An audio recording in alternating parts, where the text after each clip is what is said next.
I want you to picture this very specific, very familiar scenario. It's like 2 o'clock in the afternoon on a Tuesday. Oh, Tuesday afternoons are the worst. Right. The absolute worst.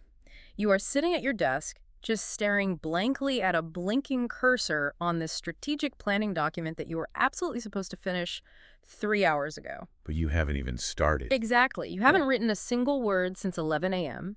because your office door or, your Slack channel or your Teams chat is essentially this revolving door of low-level crises. Just a constant stream of interruption. Constant.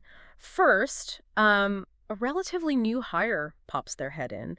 They aren't sure how to handle a moderately tricky email from a community partner, right? So they ask you to proofread a 2-line response. Which takes, what, 5 minutes? Right. But it breaks your focus. Right. And then 10 minutes later, your mid-level coordinator sends this urgent message asking for permission to change a vendor just because the current one is running late. And then your phone buzzes. It's a colleague from another department wanting you to, well, essentially mediate a tiny, ridiculous dispute about a project timeline that shouldn't even involve you. Yeah, you're just getting pulled in every direction. Exactly. And you field the questions, you give the answers, you untangle the knots, you tell the new hire what to write, you approve the vendor change, you soothe the colleague, you act as the ultimate, highly efficient answer machine. Which feels good in the moment. I mean, let's be honest. It does. You solved 50 problems today, you were incredibly productive, but as you pack up your bag and walk to your car, you realize something kind of sickening. Somehow, none of the problems you solved were actually yours. Oh, wow. Yeah, that is a profound and is painfully specific kind of exhaustion. Yeah. You are carrying the absolute burden of needing to have the solution for every single loose end in your organization. It's exhausting, just bone-deep exhausting. It really is. And let's contextualize who is usually carrying this burden. For leaders working in higher education, in nonprofits, in healthcare, or like any mission-driven organization, the work is already incredibly high stakes. Right. It's not just widgets we're making here. Exactly. Yeah. It's deeply personal. So that burden is magnified tenfold. You're operating under this internalized belief that if you don't provide the immediate correct answer, it's not just a bottom-line metric that suffers. The mission itself suffers. The students suffer, the patients suffer. Yes, the community suffers. The stakes feel totally existential. They really do. And I mean, that is exactly the psychological trap we're going to unpack today. Because the mission for this deep dive is to explore the methodology behind Michael Bungay Stanier's The Coaching Habit. Which is such a brilliant practical book. It is. And specifically, we're going to bridge that framework directly into the 10-day coaching practice series you've been working through. But I want to be incredibly clear up front here. We are not going to sit here and recite some theoretical textbook on leadership. No, please no. Right. If you are listening to this, you're likely an experienced manager. You know the theories. You don't need another abstract model of, leadership actualization. Absolutely not. The last thing a burned out leader needs is a new theoretical framework to memorize. What we are talking about today is a repeatable conversational discipline. Conversational discipline. I really like that phrase. Yeah, it's behavioral. It's about what you actually say with your mouth when someone walks into your office and drops a problem on your desk. So if we look at the core value proposition of this whole approach, it's almost absurdly simple on its face. It's not a departmental restructuring. It's not, a week-long off-site retreat with trust falls. Thankfully. Yeah, exactly. The central challenge is just this. Say less, ask more, and forcefully resist the very natural urge to jump in and fix things too quickly. It sounds so easy, but it is incredibly hard to do. It really is. And we're going to dissect how to actually stop prematurely fixing problems. We're going to look at the exact psychological mechanisms behind the questions that force a dependent team to take ownership. And we also have to talk about the guardrails. Yes, exactly. Wow. This is critical. We are going to put up some very rigorous, equity-centered guardrails. Because coaching is a sharp tool, right? And if you swing it blindly in an environment with structural inequities, it can do real, actual damage. That tension is where the real work happens. Because if we want to understand how a chronically dependent, reactive team transforms into a capable, autonomous team, we can't start by looking at the team's behavior. Right, which is what we always want to do. We want to blame them. Oh, it's human nature to look outward. But we have to turn the lens inward. We have to start by looking at the manager's behavior. We have to figure out why this dynamic of the answer machine happens in the first place and, why it is so difficult to turn off. I completely agree. Because nobody wakes up in the morning, pours their coffee, and says, I really hope my entire team acts completely helpless today so I can do all their jobs for them. Right. Nobody wants that. Nobody wants a dependent team. It happens entirely by accident. I was actually thinking about this dynamic over the weekend, and the best analogy I can come up with is something I call the helicopter lifeguard. Ooh, I like where this is going. Tell me about the helicopter lifeguard. Okay, so imagine you're at a community pool. There's a lifeguard sitting up in the tall white chair, keeping watch. A swimmer gets into the water and starts paddling toward the deep end. Now, the swimmer is not drowning. They're just swimming. Right, they aren't sinking. They are just paddling a little awkwardly, maybe splashing a bit, just trying to figure out their stroke and find their rhythm. But the lifeguard sees this splashing, gets this massive spike of anxiety, blows the whistle, dives into the water, swims over, grabs the swimmer by the waist, and physically tows them to the edge of the pool. Oh, wow. Just completely rescues them. Yes. And they say, here, let me do the swimming for you. You look like you were struggling. That's hilarious, but also so accurate. Right. Now, think about what happens next. The lifeguard feels like an absolute hero. The bystanders might even clap. But what did the swimmer actually learn? They learn to just wait for the rescue. Exactly. If the lifeguard does that every single time the swimmer gets in the water and splashes even a little bit, the swimmer never, ever learns to swim. Their muscles atrophy. They never develop lung capacity. They just learn to be helpless. That is a brilliant and honestly mildly terrifying way to visualize it. Yeah. Because it forces us to reframe the intent behind the dysfunction in our offices. Yeah. The hard truth here, and this is something anyone listening needs to really sit with, uncomfortable as it is that dependent teams are almost always manager-made. Ouch. Yeah, I know a lot of people listening just bristled at that. Manager may, I mean, I've certainly complained about my team not taking initiative, and you're essentially telling me I built them that way. It's a bitter pill to swallow. Yeah. But look at the intent. The dependency is rarely born from poor intent or malice, right? It happens because you, the leader, are conscientious. You are a high-capacity individual. You care about the work. You care deeply about the work being done right. Your direct report comes to you with a messy problem. You listen. And because you have 10, maybe 15 years of experience, you instantly see the answer. The path forward is obvious to you. Right. You see the matrix. Exactly.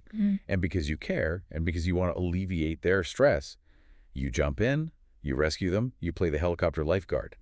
And slowly, micro-interaction by micro-interaction, completely by accident, you condition your team to believe that their job is to identify problems and your job is to solve them. Okay, let me stop you right there, though, because I have to push back just a bit. Go for it. I hear what you're saying about conditioning the team, but if I'm being brutally honest with myself, I don't just solve their problems because I care about them. I do it because I'm kind of addicted to it. Ah, yes. The advice monster. Right. There is a deep psychology to advice giving that we really have to drag into the light. Why are we so addicted to giving advice? It's not just because the team supposedly needs it. Oh, absolutely not. We give advice because advising feels incredibly good on a neurological level. It's a rush. It is. It feels efficient, first of all. Yeah. When you tell someone exactly what to do, you get this immediate dopamine hit of crossing an item off the list. Boom, handled. Fast. The checklist high. Exactly. But it goes much deeper into our professional identities. Think about how people become managers in the first place. They were good at their old jobs. Right. If you were promoted to a leadership position, especially in higher education or a mission-driven space, it is almost always because you were a stellar individual contributor. You were the best at navigating the bureaucracy, or you're the best at writing the grants or handling the angry alumni. You were the chief problem solver. Yes. Solving complex problems is where your professional self-worth lives. It is the foundation of your identity. So when someone comes to you with a problem and you provide the brilliant solution, you are confirming to yourself, I am valuable, I know things, I earned this office, I am the expert.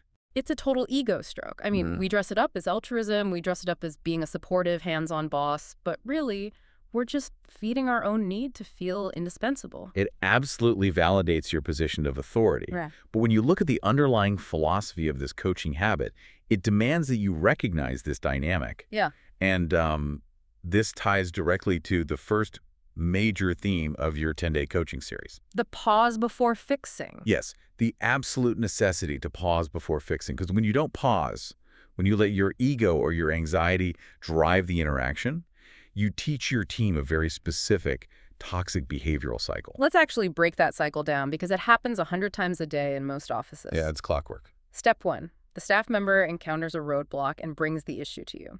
Step 2.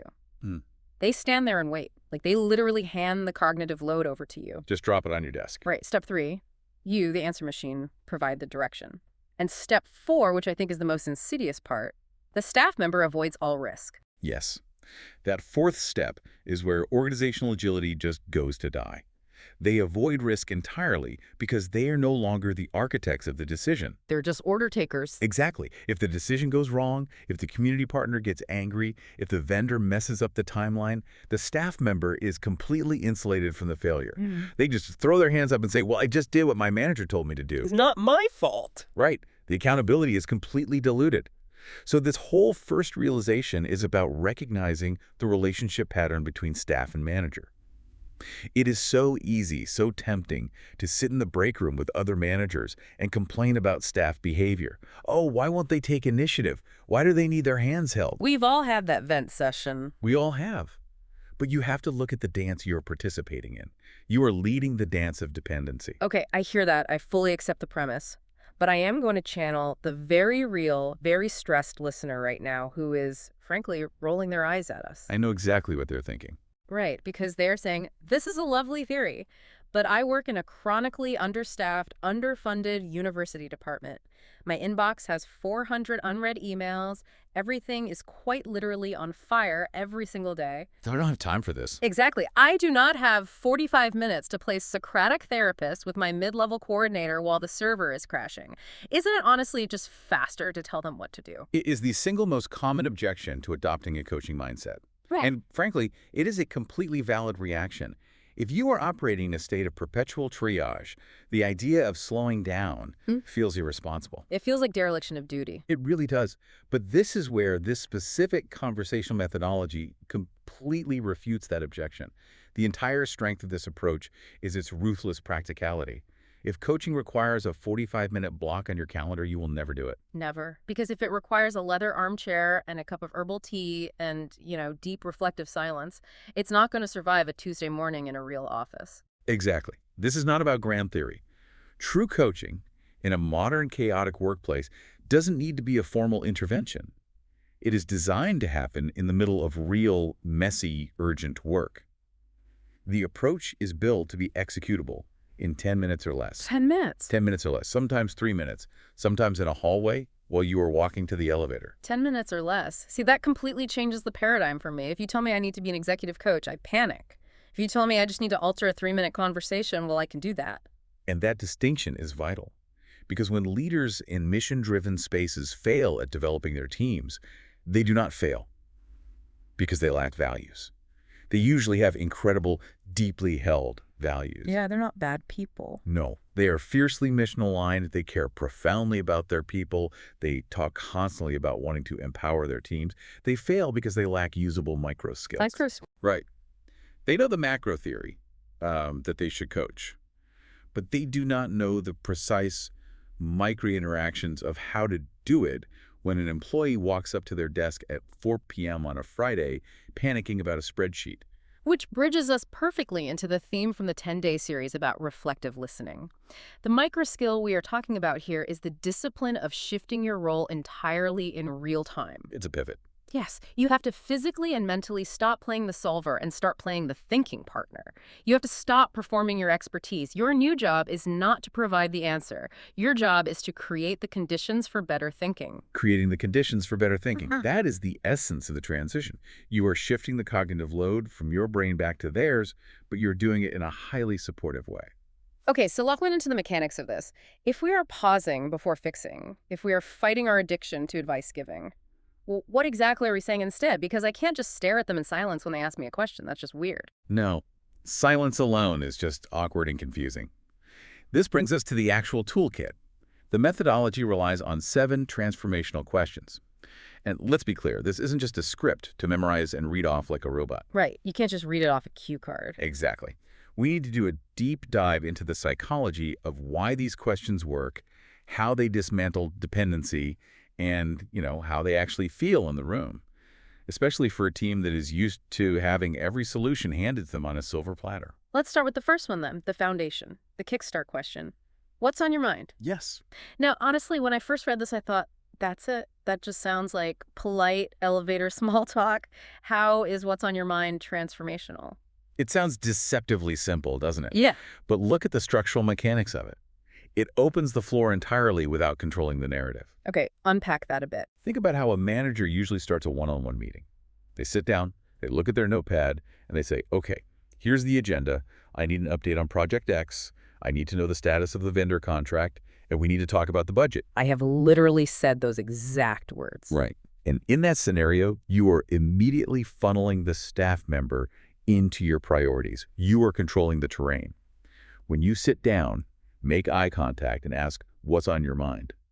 You are handing the steering wheel completely over to them. You're giving them agency. You are forcing them to search their own mental landscape and identify the most salient, pressing issue.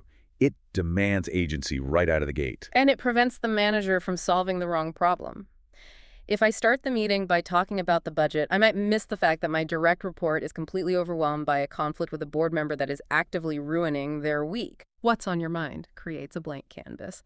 But here is where the reality of human nature kicks in, I think. When you ask someone, what's on your mind, the first thing they tell you is almost never the real issue. Never. Right. It's usually a symptom, or it's just the safest, easiest thing to complain about. They'll say, oh, the new software update is really frustrating. Which is why the kickstart question is useless without the follow-up. And that brings us to the second tool, the AWE question. AWE. And what else? Okay, I'm going to put my flag in the ground right now on this one. And what else?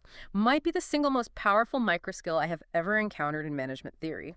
It's a big statement. It is, but it is pure magic if you can actually stomach the awkwardness of using it. I agree completely. It's the fulcrum of the entire coaching habit. Why does that specific phrasing resonate so deeply with you, though? Because it forces you to stop premature closure. My helicopter lifeguard reflex is so strong. Someone says, the software's frustrating, and my brain immediately fires. Oh, I know how to fix that. I'll email IT, let me show you the workaround. Boom. Premature closure. I solved the symptom, but I completely missed the disease. You checked the box and moved on. Exactly. But if I force myself to bite my tongue, count to 3, and ask, the software is frustrating, and what else is on your mind? Huh. It is amazing what happens. They usually pause because they expected me to fix the software issue. They're waiting for the rescue. Right. Then they dig a little deeper. Well, it's not just the software. I'm stressed because the reporting deadline got moved up. And if I do it again, okay, the deadline got moved up. And what else? That is usually when the real bomb drops. The real issue surfaces. Yes. And honestly, I'm terrified I'm going to look incompetent in front of the VP tomorrow because I don't understand the data. Yes. That right there is the gold. Huh. The first answer is just the opening bid, asking, and what else? Acts as an emotional and cognitive exhaust valve. It lets them empty their brain of all the superficial clutter. It clears the brush. It communicates that you have the capacity and the patience to hear the whole story, not just the first bullet point. And from a neurological standpoint, it keeps you, the manager, from defaulting to your advice monster. It is a leash for your own ego. A leash for the ego. I love that. You just keep asking it. Usually 3 times is the magic number, by the way, until they finally say, there is nothing else. That's it. And once that exhaust valve is empty, once the real fears and frustrations are finally on the table, the conversation usually feels like a giant, messy pile of yarn. Which is overwhelming. Very. Which requires the third tool to untangle it, the focus question. What's the real challenge here for you? Now, I have to be honest here. Oh. No, listen. If I am already stressed out and I just dump all my anxieties on my boss and my boss looks at me and says, what's the real challenge here for you? I might want to flip the table. He can sound a little abrasive. It can sound a little passive-aggressive, like they're saying, what's your damage? That is a crucial point.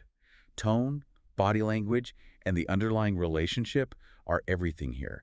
This is an interrogation tactic. It has to be asked with genuine curiosity and empathy. So how do we soften it? Or why use those exact words? Let's look at why those specific words are chosen. In a team environment, especially when people are stressed, they will inevitably bring you a generalized, externalized problem. They will say, the marketing department is impossible to work with, or the grant approval process is broken. Blaming the system. Exactly. Yeah. They're talking about massive systemic issues that are largely outside of their immediate control. If you try to solve the marketing department, you will fail. You can't fix that in a 10-minute meeting. Exactly. So when you lean in and ask, okay, I hear that the process is broken, but what is the real challenge here for you? Okay. You are forcing them to localize the problem. You are holding up a mirror. Exactly. You are surgically cutting through the drama, the projection, and the external complaints. You are demanding that they locate their specific piece of the puzzle. Are they frustrated because they don't know who to email in marketing?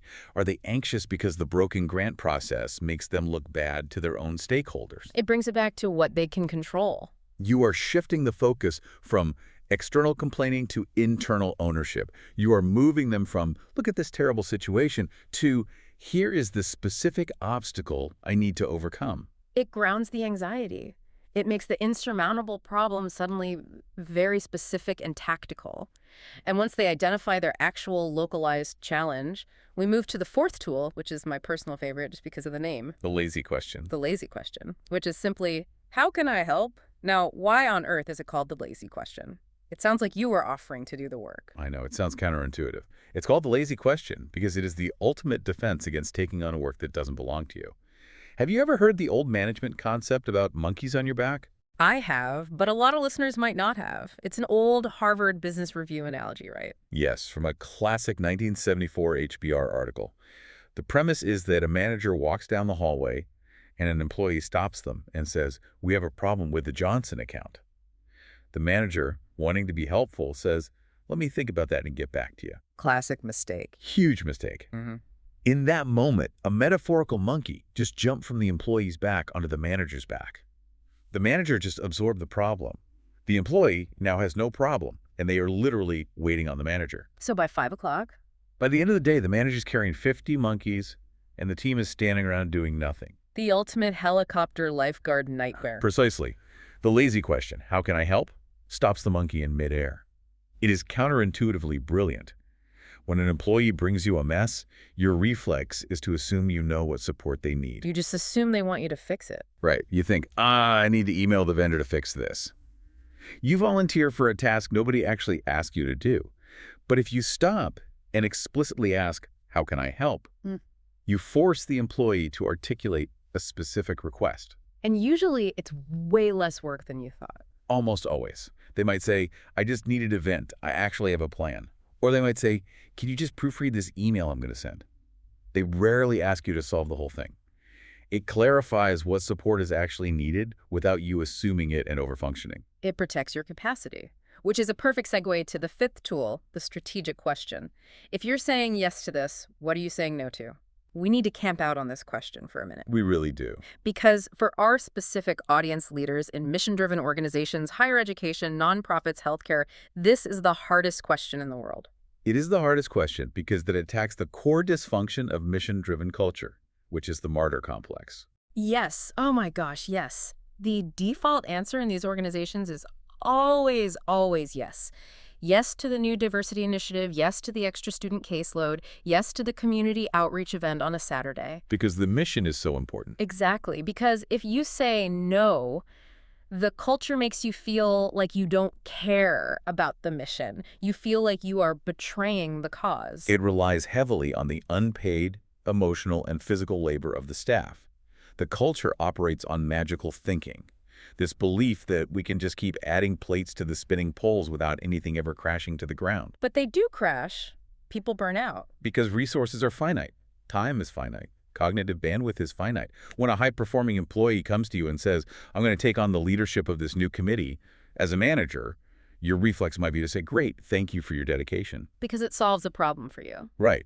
But the strategic question forces a reality check. I love that you want to take this on, but if you are saying yes to this committee, what are you saying no to? It makes the invisible trade-offs highly visible. Exactly. It forces the difficult math of prioritization out into the open.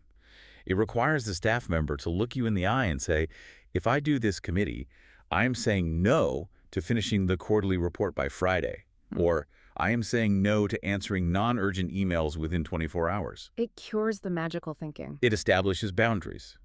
And from a management perspective, it allows you to agree on the collateral damage up front rather than being surprised by it later. It is a masterclass in boundary setting, wrapped in a supportive question. Okay, let's look at the final tool we want to highlight today. The learning question. What was most useful for you? This is how you seal the knowledge transfer. Think about how most one-on-one meetings end.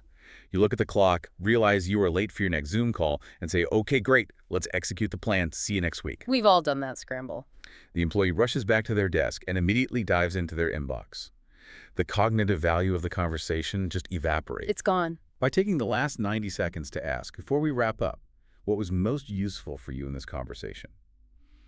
You forced their brain to synthesize the last 30 minutes. You forced them to extract the value, formulate it into a sentence, and verbalize it. And often, what they found useful isn't what you thought was useful. That is so true. You might think your brilliant piece of advice was the key, and they might say, the most useful thing was just realizing that I'm not crazy for being frustrated by the timeline. Exactly. It reinforces reflection. Yeah. It proves that learning happened. If we step back and look at these questions, what's on your mind and what else? What's the real challenge for you? How can I help? What are you saying no to? And what was most useful?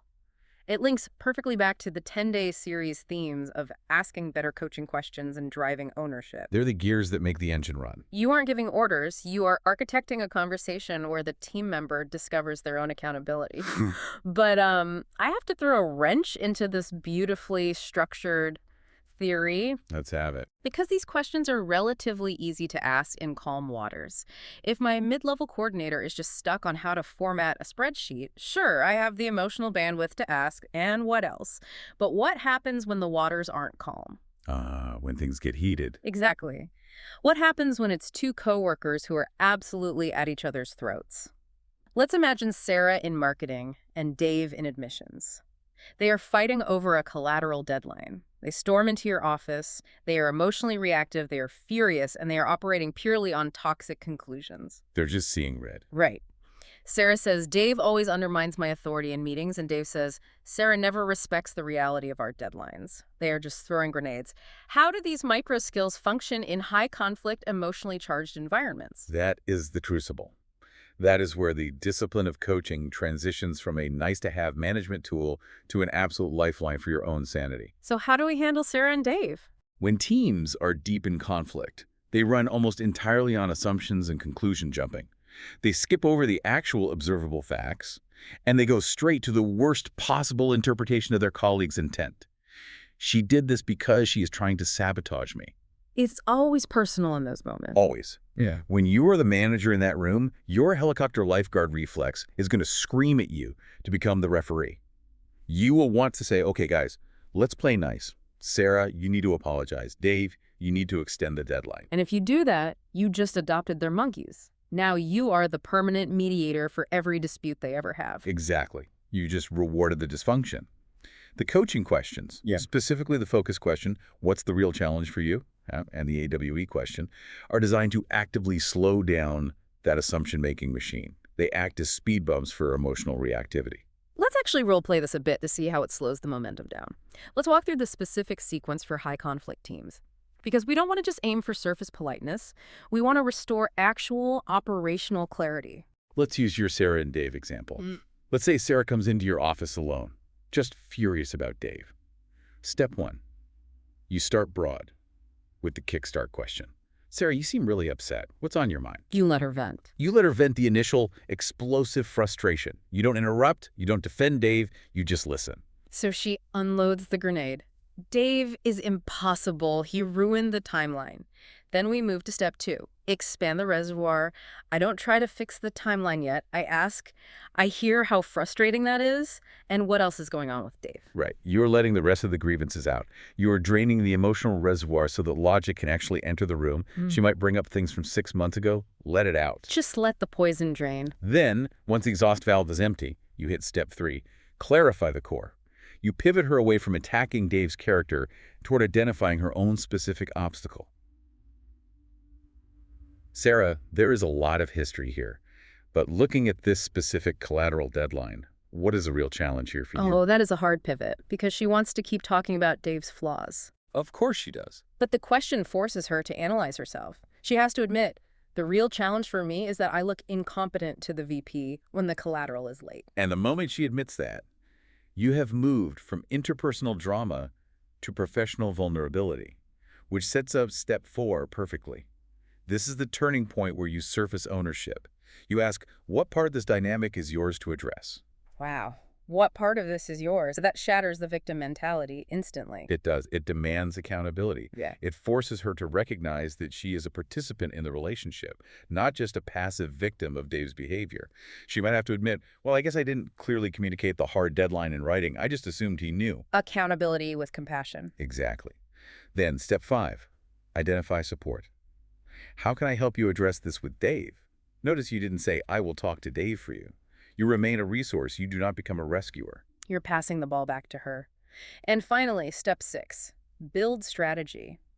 If you are saying yes to confronting Dave about this communication breakdown, what are you saying no to? You help her map out the actual steps to resolve the conflict. Right, perhaps letting go of a minor aesthetic disagreement to focus on the core timeline issue. If you follow that sequence, you are being deeply empathetic, you listen to her vent, but you are holding her ruthlessly accountable for her part of the dynamic. You force them to play the game themselves. And when you start doing this consistently across your team, something fascinating happens at a macro level. We have spent a lot of time in the weeds of micro-interactions today, but we have to zoom out and look at how this conversational discipline fundamentally transforms the leader's broader organizational impact. Yes, because this isn't just about changing the team's behavior. It fundamentally changes your identity as a leader.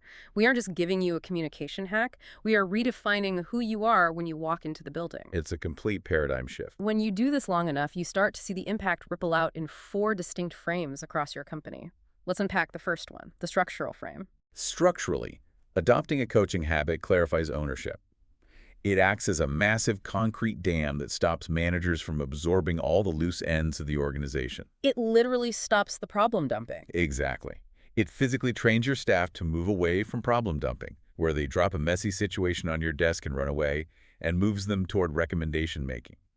The structure of who does what and who is responsible for which decisions becomes rigid in a very healthy, predictable way. Then there's the human resource frame. This is about building the actual agency, capacity, and confidence of the human beings on your team. It creates an environment where people feel genuinely heard and respected. Because you aren't talking over them. Right, because their manager isn't constantly hijacking their narrative to insert their own brilliant ideas. It trades the warm, fuzzy comfort of dependency for the sharp discomfort and ultimate reward of professional growth. The third frame is political. And this one is crucial for survival if you work in complex, highly matrixed organizations like a university or a massive nonprofit.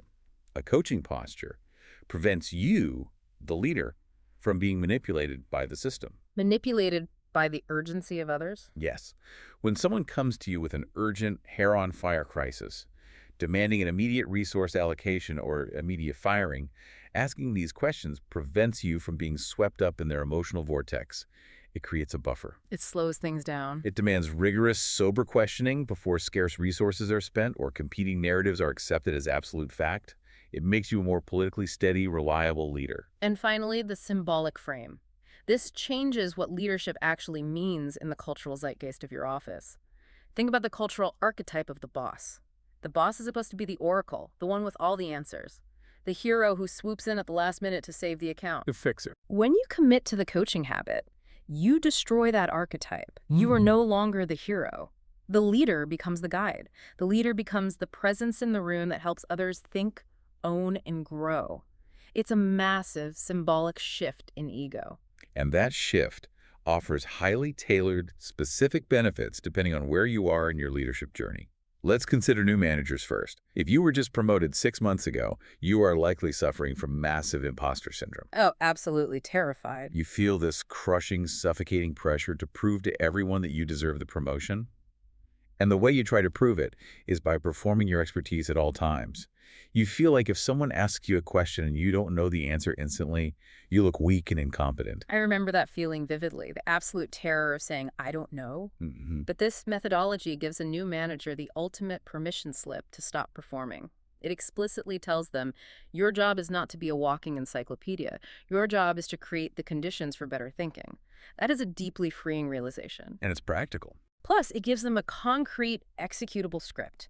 Vague HR advice like empower your team or be an authentic leader is completely useless to a terrified 28-year-old new manager. But telling them, when you don't know what to do, just ask, and what else, 3 times, that is a tactical lifeline they can actually use. Now contrast that with highly experienced senior leaders, directors, VPs, deans. For them, the benefit of the coaching habit is entirely different. Experienced leaders already know they have the answers. They have seen this movie 100 times. They know exactly how it ends. For them, the coaching habit is not about masking a lack of knowledge. It is about the agonizing discipline of intervention. Right. It forces the senior leader to constantly ask themselves, when should I speak? How much should I say? What are the long-term consequences if I just solve this for them right now? Exactly. Because when a senior leader overfunctions, when a VP acts like a helicopter lifeguard, it is devastating to an entire organizational ecosystem. It creates massive systemic bottlenecks.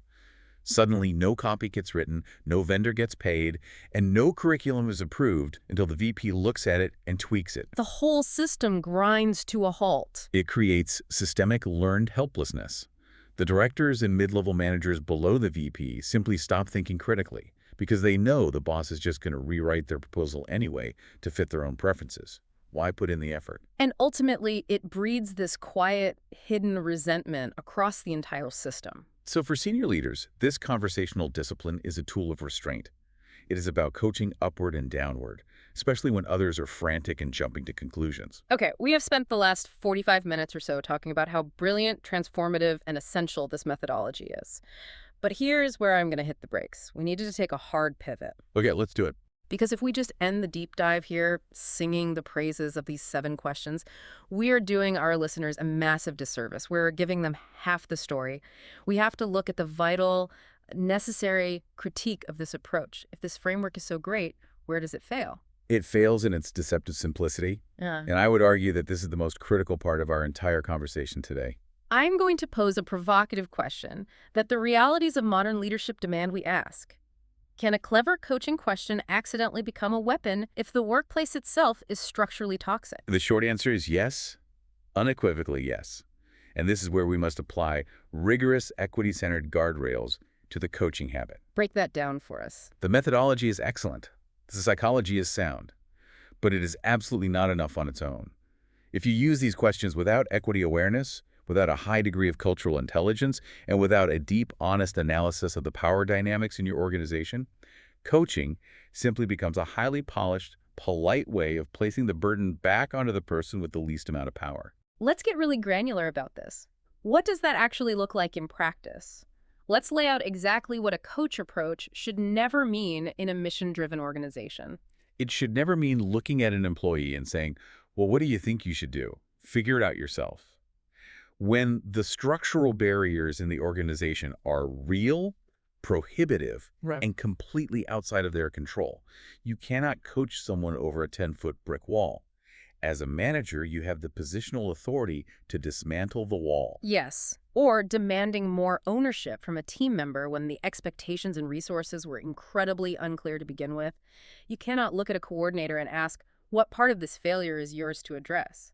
If their job description is completely chaotic, your department's priorities shift every 3 days, and management hasn't provided clear roles. That is managerial malpractice disguised as coaching. Exactly. Furthermore, and this is critical when we talk about inclusion and belonging, you cannot blithely ask, what will you do next to overcome this? Yeah. When a specific workplace harm, a microaggression or a racial bias has occurred and has not been acknowledged by leadership. That is so important to name. If a team member of color is continually struggling to get cooperation from a predominantly white, male board of directors, and you, as their manager, sit back and ask, what's the real challenge here for you? Without acknowledging the very real systemic racial dynamics or power imbalances at play, you are essentially gaslighting them. You are individualizing a systemic failure. Yes, you are putting the onus entirely on the marginalized individual to magically solve a structural inclusion issue through sheer personal agency. That is the tension right there, the tension between agency building and context seeing. Exactly. Modern equitable leaders must hold both of those truths simultaneously. You want to build agency? Yes. You want to empower the individual to solve problems. But you must also constantly, vigilantly see the context they're operating in. You cannot individualize systemic harm. Right. Do not use coaching questions to sidestep your own managerial responsibility. That is the golden rule here. If a team is unclear on their roles, if they are terrified of punitive consequences for making mistakes, if they are working in a climate of deep mistrust, or if they're operating under genuinely unfair executive management, asking them 7 clever questions is not going to fix the team. It'll just make them angry. It will actually breed deep cynicism because they will feel like you are playing psychological games with them instead of protecting them. Because in those toxic or unstructured environments, questions alone are wholly insufficient. You also need the foundational bedrock of psychological safety, which means an employee truly believes they will not be punished or humiliated for speaking up or making an honest mistake. You need fair, transparent process. You need active anti-racist awareness. You need structural support.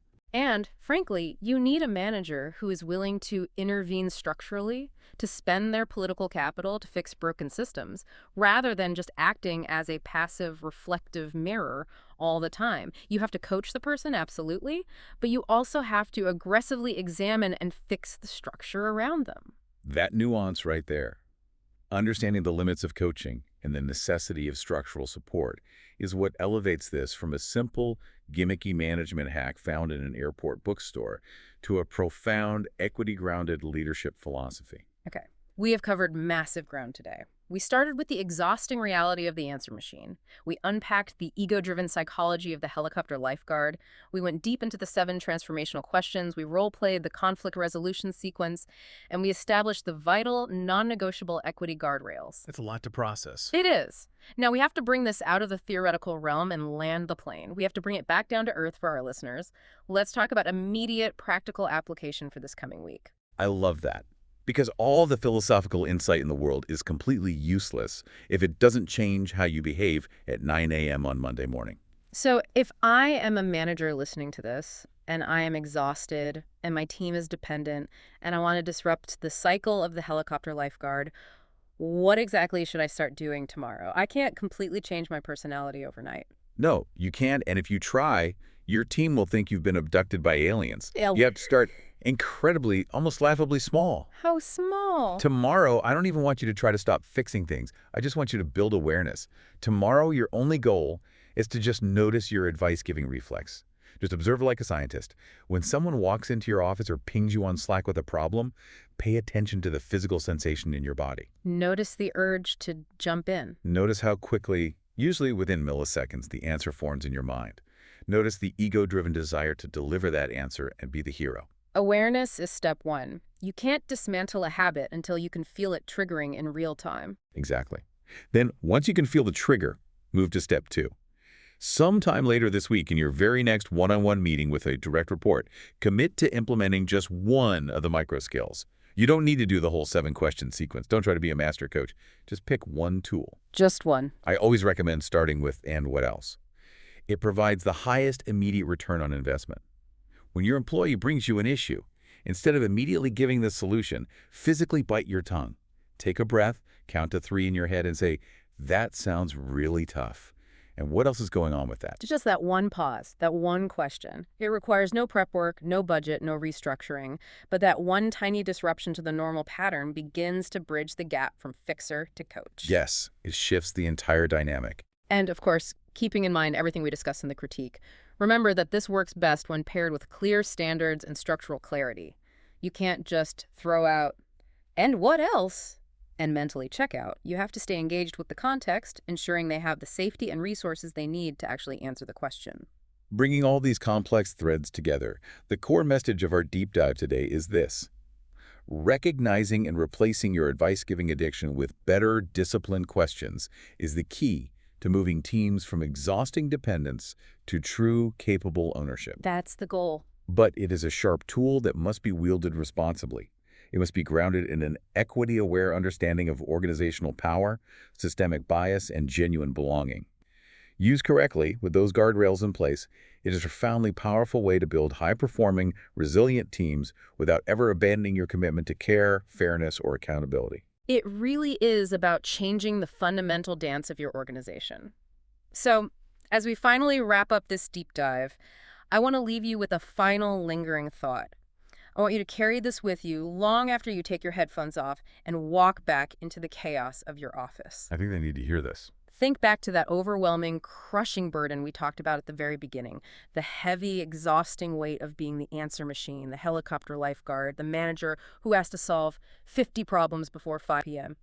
What if the most profound leadership legacy you can leave at your organization isn't a flawless, heroic record of solving every single crisis that crossed your desk? What if it's not about you being the hero at all? Exactly. What if your true legacy is the realization that your team no longer needs you to be the hero? Because you had the discipline, the restraint, and the wisdom to teach them how to be the architects of their own solutions.